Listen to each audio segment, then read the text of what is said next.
U.S. Army receives Hunter Wolf unmanned ground vehicles at Fort Polk. HDT Robotics has delivered Hunter Wolf unmanned ground vehicles to the U.S. Army's 3rd Brigade, 10th Mountain Division at Fort Polk, Louisiana, as part of the Army's Ground Optionally Autonomous Transport Program. The delivery supports a week-long operator new equipment training event at which HDT will train soldiers to operate, employ, and maintain the platform across multiple modular mission configurations according to the company's statement.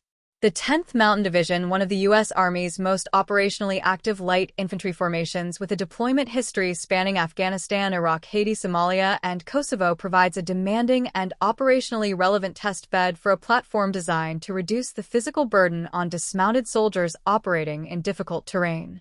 The Hunter Wolf, developed out of HDT's Advanced Battle Lab, is a multi-mission unmanned ground vehicle built around a modular payload architecture that allows the same base platform to serve radically different operational roles depending on what is installed on it. In a logistics configuration, it moves supplies and equipment, reducing the load soldiers carry on foot. As a casualty evacuation platform, it can transport wounded personnel out of the line of fire without requiring additional soldiers to expose themselves to direct threat.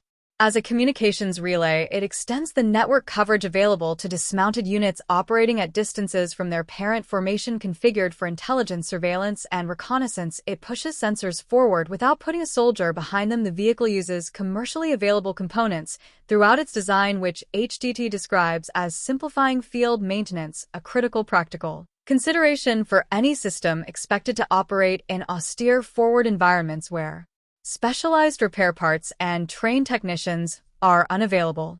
Tom Van Doren, president of HDT's robotics sector, was direct about the system's readiness status. "We're focused on giving soldiers a capability that helps them do their job while reducing their exposure to risk," Van Doren said in the company's statement. "The Hunter Wolf has gone through rigorous testing, is battlefield tested, and ready now." That ready now framing is deliberate and operationally significant in a defense acquisition environment where many promising robotic platforms have spent years in testing cycles without reaching fielding.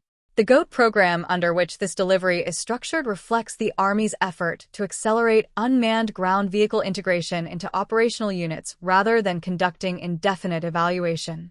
The Ground Optionally Autonomous Transport Program exists specifically to address the logistics burden that has historically constrained infantry operations. Dismounted soldiers in mountainous or jungle terrain carry loads that routinely exceed 100 pounds when accounting for weapons, ammunition, water, food, communications equipment, and protective gear. That weight limits how far and how fast units can move, degrades combat effectiveness over extended operations, and contributes to musculoskeletal injuries that remove soldiers from duty for months or years. A robotic platform that carries a meaningful fraction of that load follows the unit autonomously or under operator control and can be reconfigured for other missions when logistics delivery is not the immediate need. Addresses multiple problems simultaneously rather than solving any single one in isolation.